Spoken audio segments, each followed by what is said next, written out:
여러분, 오늘은 사순절 세 번째 주일이네요. 오늘 말씀의 주제는요, 옷자락에 닿은 믿음이라는 주제입니다. 이 주제를 가지고 하나님의 말씀 보겠습니다. 살아계신 하나님 말씀은 마가복음 5장 34절입니다. 다 찾았나요? 함께 읽겠습니다. 예수께서 이르시되 딸아 내 믿음이 너를 구원하였으니 평안히 가라. 내 병에서 놓여 건강할지어다. 아멘. 마음 열기 시간입니다. 2019년 겨울에 어떤 사건이 일어났는지 여러분들은 기억하시나요? 그렇군요. 2019년 겨울에요 시작된 코로나19라는 사건이 있었습니다. 지금도 계속해서 이어져 오고 있죠. 우리 일상의 많은 부분을 완전히 바꿔버렸고 예전에는 잘 쓰지 않던 마스크를 반드시 써야 해요. 그래서 코와 입을 가리자 숨쉬기가 답답해졌죠. 무엇보다도 어때요? 그렇죠. 앱이며 학교며 학원이며 모두 비대면으로 해야만 했었습니다. 내가 사랑하고 좋아하는 사람들을 자주 만날 수 없게 되었고요. 이른바 사회적 거리 두기를 해야 했습니다. 요즘도 사회적 거리가 많이 느슨해지긴 했지만 여전히 하고 있죠.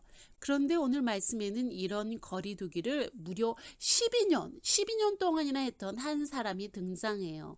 그 사람에게는 도대체 어떤 일이 있었던 걸까요? 우리 알아보기래요. 오늘 살아계신 하나님의 말씀을 들여다보면 12년 동안 거리두기를 해야 했던 여인, 그 사람은 혈류병을 앓고 있었습니다. 이 병은 어떤 병일까요? 그렇습니다. 피가 멈추지 않고 계속 흐르는 병으로 여자들만 걸리는 병이지요. 사람들에게 전염되는 병은 아니었지만 이 여인은 사람들과 거리두기를 해야만 했어요. 왜냐하면 몸에서 피가 계속 났기 때문에 움직이는 게 매우 불편했거든요. 뿐만 아니라 당시 이스라엘 사람들은 몸 밖으로 피가 흐르는 상태를 부정하다, 즉 깨끗하지 못하다고 여겼기 때문에 어때요? 모든 사람들에게 배척당했습니다. 하나님께 나아가 예배할 수 없었을 뿐 아니라 다른 사람들을 쉽게 만날 수도 없었지요.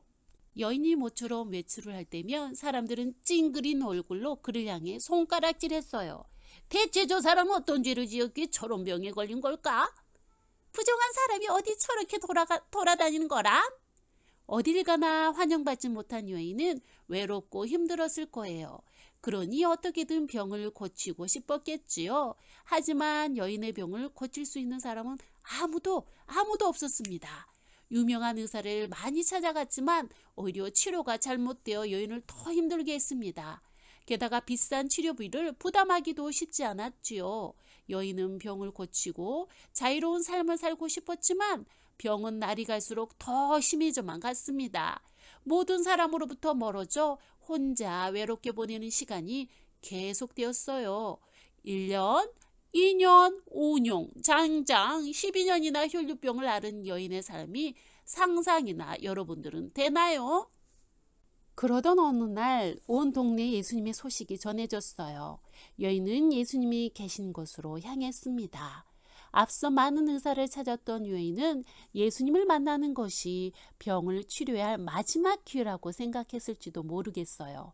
그러니 여인의 마음은 얼마나 절실하고 바쁘게 움직였을까요? 예수님이 계시는 곳에 도착하니 그분은 이미 수많은 사람들에게 둘러싸여 계셨습니다. 여인은 예수님 앞에 서기를 간절히 바랬지만 피가 흐르는 몸으로 많은 사람을 제치고 가기란 쉽지 않았습니다. 게다가 여인을 위해서 예수님 이 여인을 고쳐주세요라고 말해줄 사람도 없었지요. 모두가 부정하다고 멀리하던 이 여인이었으니까요.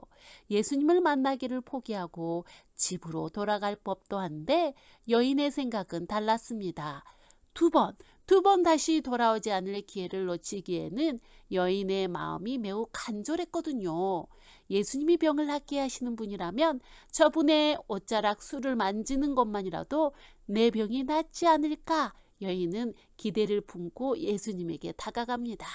사람들 사이를 비집고 들어가 한 발자국 한 발자국 예수님께 가까이 갔어요.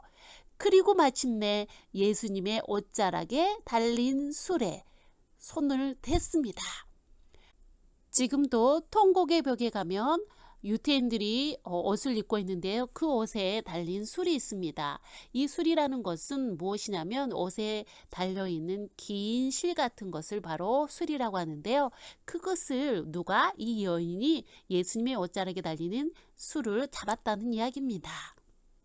이 술의 길이에 따라서 믿음을 측정한다고 해요. 여러분 처음 알았죠? 여러분 이 여인이 예수님의 옷자락에 달린 실 같은 술을 만지자 여인은 자신의 병이 나은 것처럼 느껴졌어요. 온갖 방법으로도 낫지 않았는데 예수님의 옷자락에 손을 대자 그간 멈추지 않던 피가 멎은 거예요. 예수님께서 말씀하십니다. 누가 내 옷에 손을 대느냐? 제자들은 의아해하며 되물었지요. 예수님, 사람들로 붐비는 곳에서 왜 그런 질문을 하십니까? 그러나 예수님은 자신의 옷에 손을 댄 사람을 찾기 위해 무리를 둘러보십니다. 예수님이 자신을 찾고 계신다는 것을 알았던 여인은 두려움에 떨며 그분께 나와 엎드렸어요. 예수님, 제가 그랬습니다. 자신에게 일어난 일로 깜짝 놀라 두려워하는 여인에게 예수님은 이렇게 말씀하십니다. 딸아, 내 믿음이 너를 구원하였으니 안심하고 가거라. 그리고 이 병에서 벗어나서 건강하여야 한다.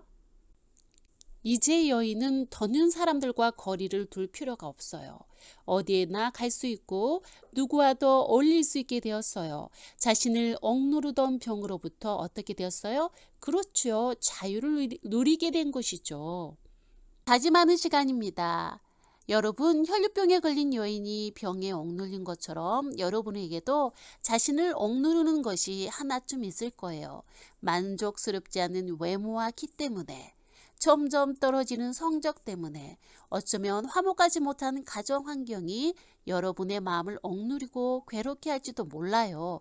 하지만 이런 문제들을 만났을 때 우리가 꼭 기억해야 할 분은 바로 누구라고요? 그렇습니다. 예수님입니다. 혈류병에 걸린 여인이 간절한 마음으로 예수님의 옷자락을 붙잡는 것처럼 우리도 예수님을 붙잡고 간절히 기도해야 해요. 내 편이 없고 나를 받아주는 사람이 없고 느껴질 때도 예수님은 나를 어떤 분? 사랑하는 딸아, 사랑하는 아들아 라고 불러주십니다. 그리고 우리가 하나님 앞에서 사랑받는 자녀로 설 수 있도록 해주시고 사람들 앞에 당당한 하나님의 자녀로 설 수 있도록 도와주십니다. 그러니 우리도 예수님을 믿고 예수님에게 나아가야 해요. 우리가 혈류병을 앓던 여인과 같이 간절한 마음으로 예수님께 나갈 때 예수님은 우리를 돌아보시며 말씀하실 겁니다. 내 아들아, 내 딸아, 내 믿음이 너를 무엇한다고요? 구원했다. 평안하렴 하고 오늘도 여러분들에게 말씀하십니다. 기도하겠습니다.